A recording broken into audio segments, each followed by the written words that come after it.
कभी सोचा है कि हमारे आसपास की हर चीज, चाहे वो हमारा फोन हो या पानी का ग्लास, कुछ खास नियमों पर चलती है? आज हम उन्हीं छिपे हुए नियमों को समझने वाले हैं जो धातुओं और अधातुओं की दुनिया को कंट्रोल करते हैं।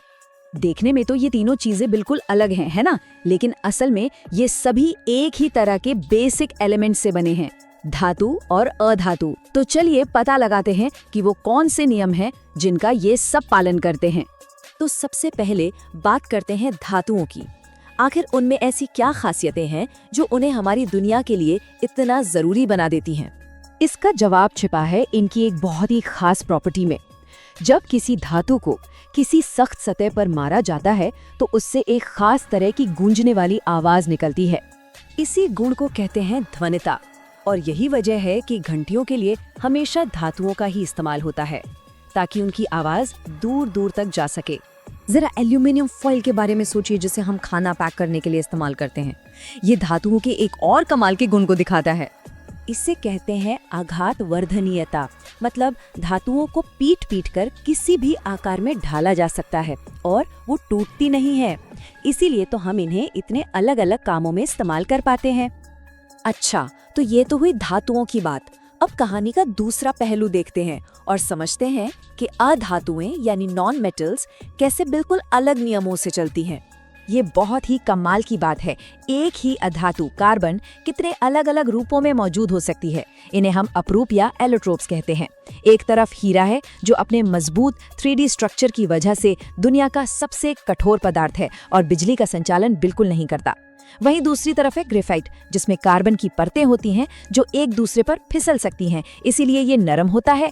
और मजेदार बात यह है कि बिजली का अच्छा सुचालक भी होता है। तो जहाँ हीरा एक कुचालक है, वहीं ग्रेफाइट एक बहुत ही दिलचस्प अपवाद है। ये एक अधातु होते हुए भी बिजली का अच्छा सुचालक है और इसी गुण की वजह से इसका इस्तेमाल बैटरी के इलेक्ट्रोड में होता है। तो क्या होता है जब ये अलग अलग तत्व एक दूसरे से मिलते हैं? ऐसा नहीं है कि कोई भी किसी से भी रिएक्ट कर लेता है। यहाँ एक प्रॉपर हायरार्की है, एक पदानुक्रम जो तय करता है कि कौन ज्यादा ताकतवर है। ये है सक्रियता श्रेणी। इसे एक पावर लैडर की तरह समझिए। जो धातुएं इस सीढ़ी में ऊपर हैं वो ज्यादा रिएक्टिव होती हैं और अपने से नीचे वाली धातुओं को उनके कंपाउंड से हटाकर उनकी जगह ले सकती हैं।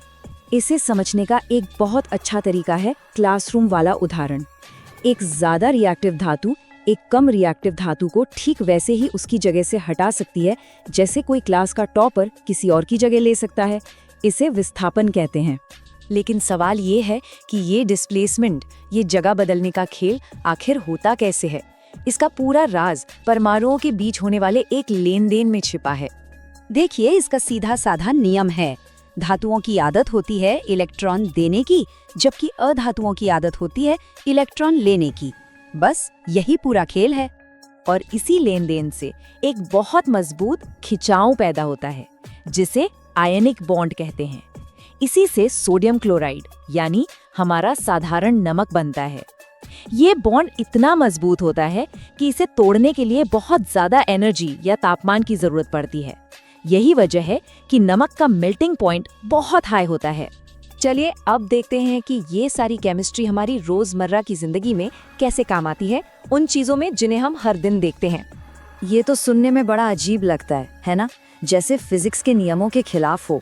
कैल्शियम तो पानी से भारी है तो उसे डूब जाना चाहिए, पर इसका जवाब केमिस्ट्री में है। होता क्या है कि जब कैल्शियम पानी के संपर्क में आता है तो वो उससे रिएक्ट करके हाइड्रोजन गैस बनाता है। गैस के ये बुलबुले कैल्शियम की सतह पर चिपक जाते हैं और उसे छोटे छोटे लाइफ जैकेट की तरह ऊपर उठाकर तैराने लगते हैं। एक और आम सी बात जो हम सब देखते हैं वो है लोहे में जंग लगना। इस प्रोसेस को संक्षारण या कोरोजन कहते हैं। ये एक नेचुरल प्रोसेस है, पर क्या हम इसे रोक सकते हैं? बिल्कुल, और हमारे पास इसके लिए कई असरदार तरीके हैं।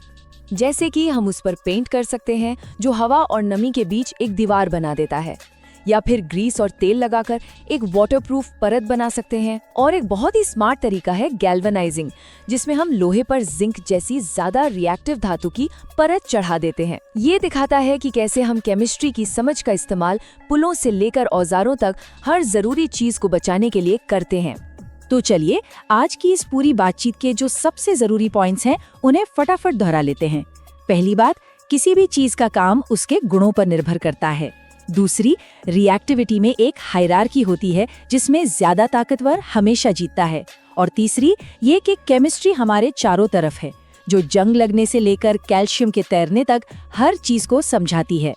इतिहास गवाह है, पाषाण युग से लेकर लौह युग तक मटेरियल्स ने ही इंसानी तरक्की की कहानी लिखी है।